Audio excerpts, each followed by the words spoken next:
Alright, so let me see. Oh, it doesn't matter.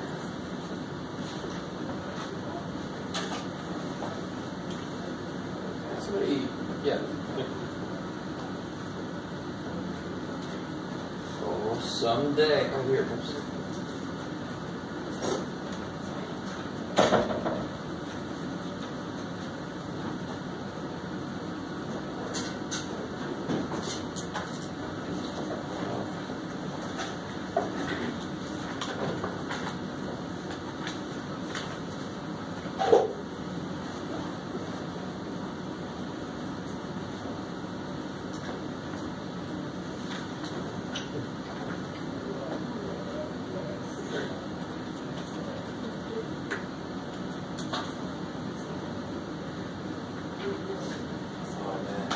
You get so used to having your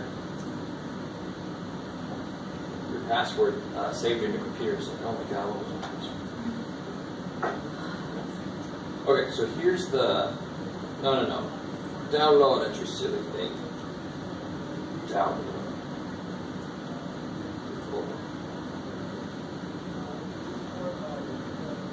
Alright, so here's what this looks like. This is the survey responses.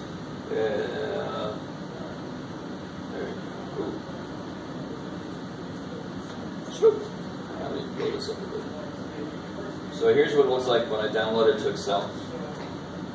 Can you guys see that decently well? So for example, this is the number of hours people said they work at a job. Right now I have it sorted by that. So what I did was, for example, I took the hours somebody worked versus the hours that they sleep. And it might make sense. See this dotted line there? What's that? What's that dotted line? Oh, I see. You turned off all the lights in the back. I think this is alright.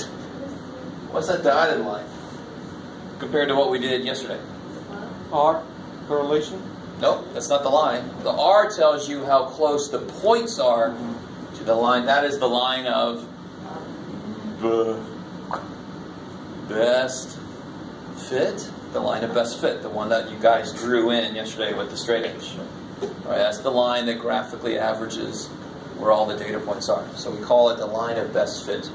That just makes so much sense. It best fits all the data points at once. To be honest, it looks like a straight line, but this is actually parabolic for some reason. Let's see if I can change that real quick. So look here. What do you guys see that looks familiar when I bring it back here? But it's a little bit different. So that line is not the R, but see what do you see down here? You see an equation, and you see, what's this? R squared. So somebody help me out real quick. Do this. What's the square root of 0.1563? That's going to be what R is. So normally the programs calculate R squared for you. I want to know what R is.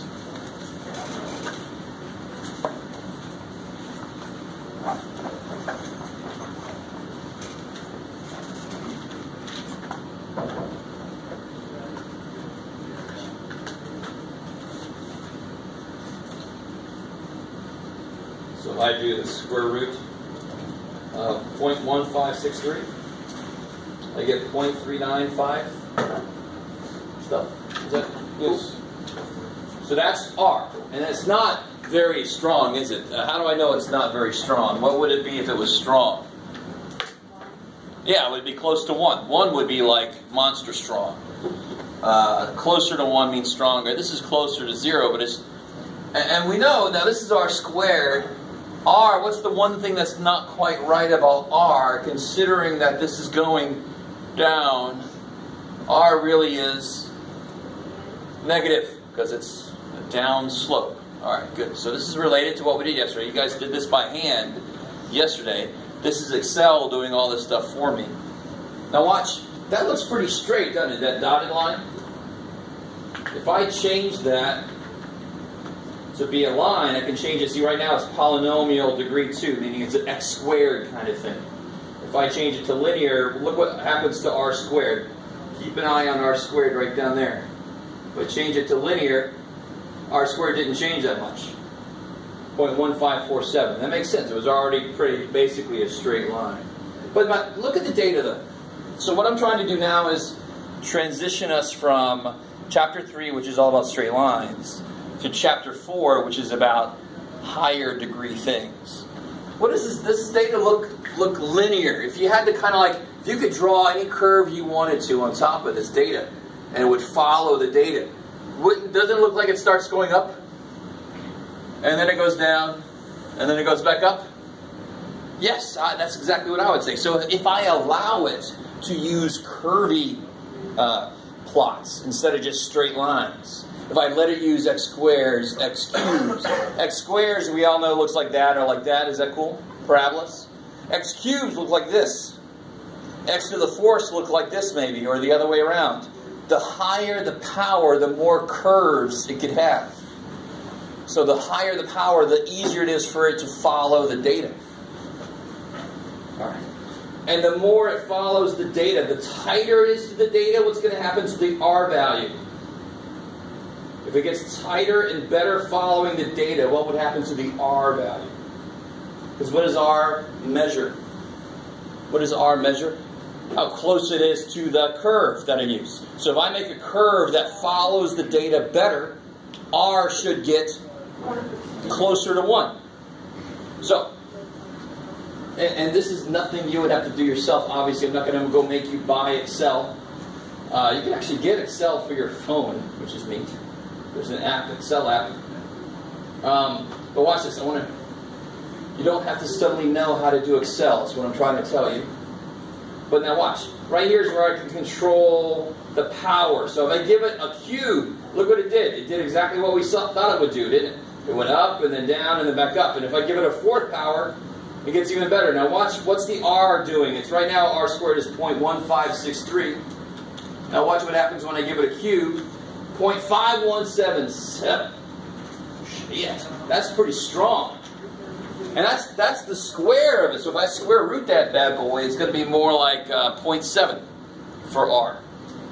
0.7 times 0.7 is 0.49. That's pretty close. Because it does, now it's allowed to move around a little bit more. So that's a huge jump. I don't know if you guys, it went from 0.15, which is kind of pathetic, to 0.5, which is really strong, actually.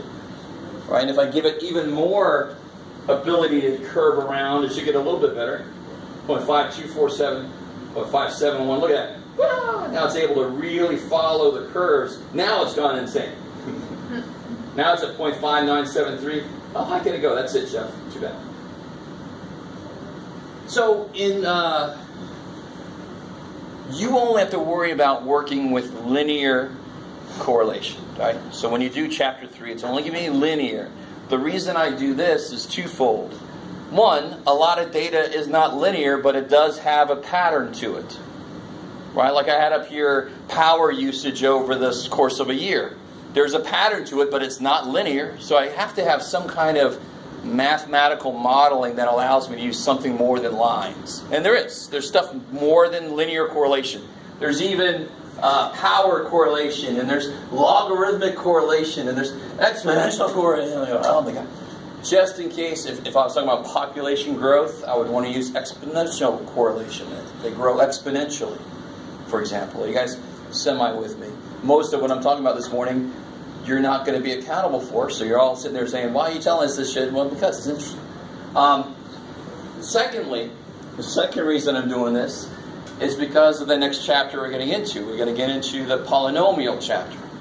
The chapter that talks about quadratic functions. Oh, shit. Quadratic functions are just squares. They have x squares in them, and we already know they look like parabolas. Okay, maybe. Eventually, we're going to get into factoring polynomials. Oh, yeah, baby. All right. Let me see. I did a few other things, too. I mean, this should kind of make sense that the hours you work will affect the hours that you can sleep. Does that sort of make sense? There should be some connection. I also looked at... just to show you, what was this one? This was just kind of pathetic. This was the units you're taking versus the hours of TV that you watch. So there was really, look at that, R is pathetic. It's all over the damn place. Here is sleep versus hours of TV, and I kind of matched it with different types of correlations. Are you guys kind of seeing what I'm doing here? So this is what's known as exploratory statistics, where you just have a bunch of data and you just start seeing, is anything correlated? Does anything seem to affect something else? You start playing with it to see what's going on. So here, so the strongest one was the one that I looked at first. What was that one? Hours worked versus hours of sleep. That was the one that had the strongest correlation. And I also looked at hours worked versus hours of TV watched. That had a decent, strong correlation. But again, here I can let it, can change it to polynomial, and then I can fit it better, and better, and better, and better. All right. It's enough playing around with Excel, Jeff. This is where I made that graph of your homework versus your grade, stuff like that. When I worked on the East Coast, I worked at a college and I was the director of math placement. So I actually placed all of our freshmen into their first math course. And stay with me now. I know this is boring shit, but I'm not. What I did was, over the summer, they would send in their transcripts. And I had a little team working with me, and we recorded the highest math course they took, their SAT math score, their GPA and math classes, and I compared that to the placement exam score that they made. And then I made an equation that predicted, if you have this incoming score from high school, I can predict how well you're going to do on the placement exam. Why would that be important? Because I can predict how many people are going to place in the Math 88, Math 90, Math 103, 110, Math 120, 160, and then I can say, hey, we need this many sections of this many sections of this. And it was a pretty strong correlation. It kind of makes sense it should be, right? If I put together all the highest math you took, your math GPA, your SAT math, and I put all that together, and I did various amounts of all of them to try to see what predicted things the best, it came out really well. I was really kind of happy. But that's just an example of correlation helping you predict so you're able to plan and prepare better. How are we doing there? I mean, that's the real world application, and it's not just me doing this shit. A lot of people do this kind of stuff. Okay. All right. So, what I want to do, let's see, was there something else with this? No, I think that was it. That's all you wanted to play with around with that. I wanted to let you guys do just some straight up, a couple of straight up algebra problems with this, not the statistics stuff, because there's not a lot of this that you have to worry about, to be honest. It's just sort of there to help you see why we need to talk about lines, why we need to talk about parabolas. But I really just want to give you guys a couple minutes to try these two problems out. Can you bring the lights back up? Thank you. So coming back to, let me put these back up here so you guys, transitioning back to algebra. Do these two problems for me. So find the equation of the line.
Ooh, that should come after us.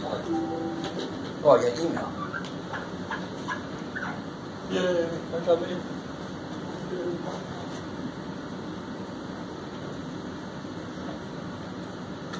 So I was going to miss my class. Of course.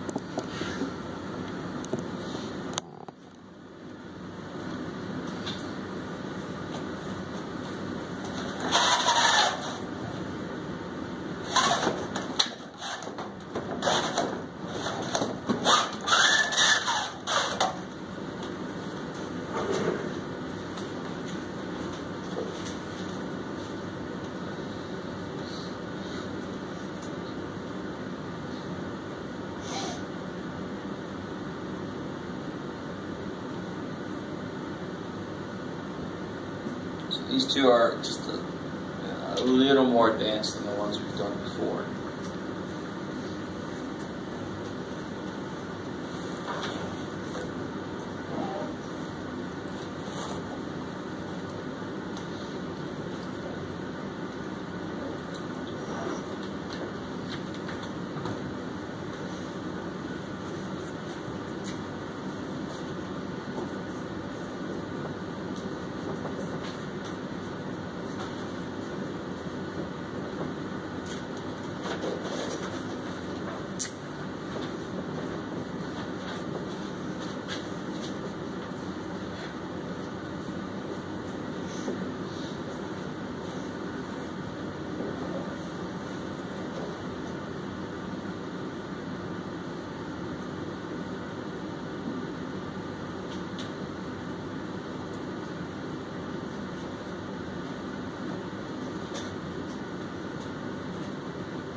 So on this first one here, I tell you everything you need to know, right? I give you a point, and I just give you the slope. So I always have to give you a way to find both of these things. But here I just gave it to you. So now what can you do with that information? Plug it in. It's crazy. So I got y minus the y piece. What's the y piece of the point? 0. Equals m times x minus the x piece. 7. This is awesome. Y minus 0 is y. And then I just got to distribute the 1/5. 1/5 x minus 7/5. I'm done. Yay! Kicks ass. That one was not too bad because I gave you everything you needed. And one part of it was 0. That's awesome. Now number two, there's a little bit more work you have to do for the slope. And you have 2 points to pick from, and if you're smart, you're going to not pick -4, -7. Because what's the other point that you have to work with? Did anybody notice? I mean, what do I do with this information? X0. Yes, good. So I can get the y-intercept, let x be 0. So then I get -3y equals 18. So what's y? -6. -6. So I know it goes through the point 0, -6, and it goes through that point. Now you can use either point you want to, if you want to use this equation. But me, I'd much rather just use this equation right off the bat. And you can only use this equation, well, you could actually use this equation more often, but I need to know the y-intercept to use this one directly. So how do I get this slope? That's the one thing I don't know. I got an overabundance of points. I don't need help with that. How do I get the slope? Yeah. 0 minus 6. M equals, yeah, you could do -7 minus -6. Y2 minus Y1, -4 minus 0.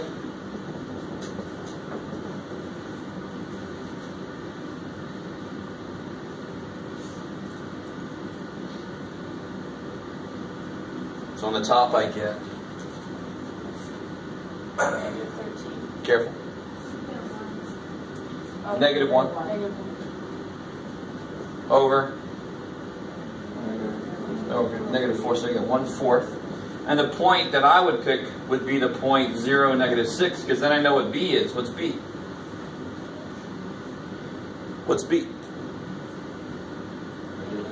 -6, yeah, because B is the y piece of the y-intercept. That's what B is to find the B. Now again, you could use this one if you want to. And you can use the other point, -4, -7. You'll eventually catch up to the rest of us and get the right answer. But anytime I have the y-intercept of the line that I want, hell yeah, I'm going to use that. Because then I can just use this and I'm done. The minute I put stuff in, I'm done. Nothing to work out. If I use that one, I got to work stuff out. So I get y equals m, 1/4 x plus b, -6. Done. Let's check it out. If that's the right answer, how can I check it? What information did I not use to create it? Yeah, I didn't use this point directly to create it. I used it to get the slope, but let's see. If I plug in -4, 1/4 of -4 is -1. -6 is -7. Check. Kick. C mass. Okay. Maybe. So even if I give you different information here, you're always looking for 2 things. A point and the slope. And you just step back and you say, how can I get those 2 things from what the hell they told me? Alright, maybe. Okay. So if there's no questions from section or anything, I'm going to go ahead and get into chapter 4 just a little bit. And I'm going to let us out remarkably early today. Since nobody came with questions, I just want to do a little bit of 4 and then let you guys out.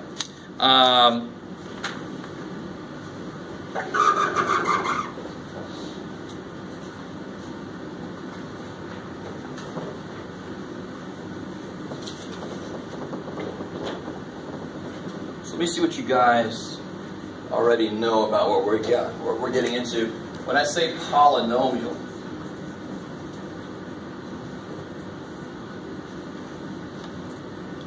what comes to mind when I say that? Bad memories. Many terms, I like it. Can somebody give me just a little example of a polynomial? Give me an example. Can you do that? Yes? Isn't like a poly the shape more than 3 sides? Isn't the shape? Well, poly means many, and nomial means terms. Right? So what you said was exactly right. It's a many-termed expression. And terms are separated by pluses and minuses. But the definition of a polynomial is it can only have whole number exponents. So here are some polynomials. I'll get us started. Here's a polynomial, x squared minus 4. That's a polynomial. Here's another one. X to the 79th power minus 40, x to the 60th power plus 5, x to the 7th minus 2. There you go. How do I know this is good? Because every single exponent is a whole number. I can't have x to the 1/2. I can't have x to a negative power. And the reason we do that is I want a polynomial to be a really nice function. Every single x I can imagine will work in this. Why would it? Now here's some not polynomials. Let me put up here some not polynomials. These are not polynomials. This is my other glue is working better. Let's see. Here's not a polynomial. 4 plus x to the negative 2. That is not a polynomial because how do I rewrite x to the negative 2? Who remembers what a negative power does? Yeah, so it becomes... What can I not put in there for x? 0. If you try to put 0 in there for x, doesn't that become undefined? Good. So that's why it's not a polynomial. That's one reason why it's not a polynomial. It allows for these situations where there's values I can't use. I want a polynomial. The way it's defined is so that every value of x works. Okay, maybe. If I use this, what about... This is a little bit strange because we haven't talked about this directly, but a fractional power means a root. So like a 1/2 power is a square root. Because what does the square root do to something? Cuts it in half multiplicatively. So if you try to have a non-whole number power, like a fraction or a negative number, negative numbers you can't plug 0 in. Fractional powers mean, what can I not plug in here, for example? Give me a number I can't plug in here. Negative anything. I like it. Right? Because a square root, you can't do a square root of a negative number and stay real. You become what's known as complex. Okay. So somebody give me another polynomial, one that works. I'll freak you guys out. Here's a polynomial. 11. That's a polynomial. Thanks, Morgan. I appreciate that. This one always freaks people out, but are there any variables that are to a power that's not a whole number? No. In fact, I'll tell you, there is an x. There is an x. It's just to the power 0. Because what is anything to the 0 power? 1. So any number by itself is officially a polynomial. Negative numbers too? Negative numbers also. I like it. So this is a polynomial, negative 3. This is a polynomial, 1/2. Because every variable I see there has a whole number exponent. Try to tell me I'm wrong. And you can say, I don't see any variable. All right then, every variable I see has a whole number exponent. So that's a polynomial. I like it. Now how many terms does this guy have? 2. So we call this, specifically, we call this a binomial. How many terms does this guy have? So we say, screw him, we're going to call him a polynomial. We give up at 3. If it had 3 terms, we would call it a trinomial. 1 term, this is a monomial. Like the villains that wear monocles. I say, right? Oh, that's horrible, Jeff. I don't think that everybody sounds like that's a villain. Oh well. Yes, it is. Yeah. Hashtag weird racist. Alright. So monomial 1 term, binomial 2 terms, trinomial 3 terms. After that, we're just like polyfreaking-nomial many freaking terms. So I'm not going to count that high. Okay. Maybe. Let me see if they get into... Yes. A couple more things.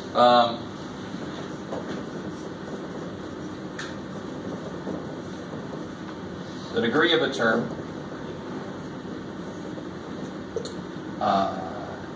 The degree of a term is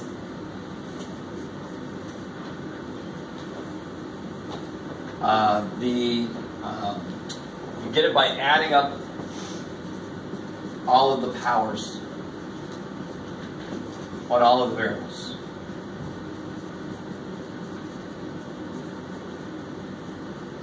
So for example, x squared. What's the degree of that term? 2. It's the second degree monomial if you want to be really technical. Well, it sounds like a 4th degree black belt or something like that. It's the second degree monomial. So what about this here? Let me go a little bit farther than the book does. Y squared z cubed. What degree would that be? Y squared z cubed. No. There's only one term up there, right? Because what are terms separated by? Pluses and minuses. That's why they said 1, 2, 3, 4 terms. So that is one term. The degree of a term. That is one term. To the fifth? The 5th degree. I like it. Because how many total variables do I see? 2 y's, 3 z's, 5 things. I add up all the powers and all the variables. That's a 5th degree monomial.